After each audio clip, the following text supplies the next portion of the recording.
Hello, this is Claus Jensen presenting my first warm-up video before the Anand Gelfand match, which starts in a week's time from now. I'm planning to do a few warm-up videos where I present some of the more memorable games played between Anand and Gelfand in the past. And the game you're about to watch is from the Interzonal in Biel back in 1993. Gelfand eventually won this tournament, and at that time he was representing Belarus. Today he lives in Israel. Gelfand is white and Anand is black, and we have a semislav d4 d5, c4 c6, knight c3, knight f6, e3 e6, knight f3, knight b d7, bishop d3, d takes c4, bishop takes c4 b5. This is the Moran system of the semislav. Bishop d3, bishop b7, a3, b4, knight e4, knight takes e4, bishop takes e4, queen c7, a takes b, bishop takes b, bishop d2, bishop exchange here, and with c5, black tries to get rid of this weak isolated pawn. This is obviously very important for black. Queen c2 pinning the pawn, but Anand unpins it immediately, and then d takes c5, and here knight takes c5 is possible. Then white can prevent black from castling with the exchange here and a check there, but this should be no problem for black. But Anand didn't take with the knight, he captured with the queen, and then comes queen a4, which is very unpleasant with this pin on the knight, and also the bishop on b7 is under attack. So, and black cannot castle. It's unpleasant for black here. Exchanging bishops is one of the first options to consider for black, but bishop takes e4, knight takes, queen c7, rook d1. White pieces are exerting some good pressure on the black position here. And it looks like rook d8 to defend the pinned knight, but then white has the very strong move queen a3, and the threat is knight d6, which in fact wins an exchange. So bishop takes e4. The exchange of bishops here is not very good, and the best move in the position is rook b8, and that was what Anand played, and Gelfand castled.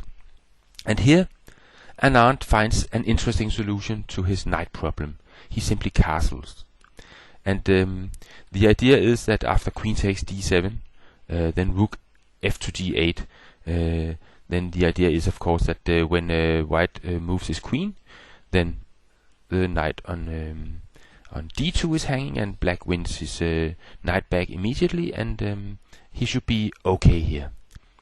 But in this position, Gelfand didn't move his queen. He found a very surprising move, and also a very good move. He played bishop takes h7 here. And after king takes, then white queen all of a sudden has another option when it has to move, and it can go to f7 here, taking a pawn. And all of a sudden, Anand's king is in trouble. It's very, it's not that well defended. And Anand grabs the knight, but he must have overlooked the very simple and very strong move, rook a4 here, with a mate threat on h4. And okay, perhaps Anand did see rook a4, and then he perhaps thought that his next move would win him the game, because queen g5 looks like a strong move with a mate threat on g2, and also controlling the h4 square where the rook would like to give mate to Anand.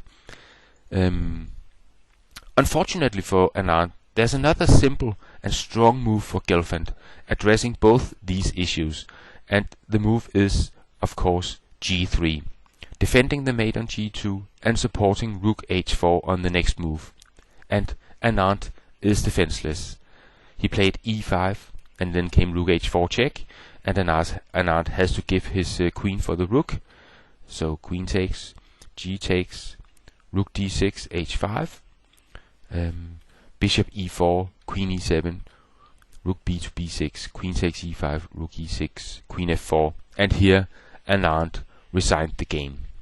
So this was a fairly easy win for Gelfand, and if we go back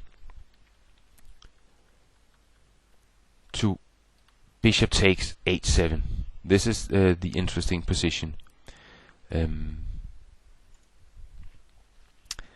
It was said that Anand captured the bishop here almost without thinking, but perhaps he should have thought a little longer, because there's a much better move in the position, and king f8 will leave Anand only a pawn down. Of course, still not easy, but definitely better than what happened in the game. So, but he did take on h7, and then after the rook takes d2, it was all over. Rook a4, a very strong move, and he resigned in this position. And this was, of course, a nice win for Gelfand.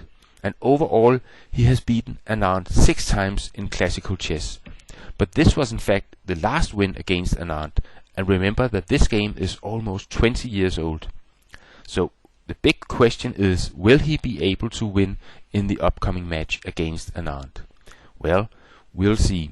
Thanks for watching this video, and hopefully I'll see you on my chess website at clausjensen.com. Bye bye for now.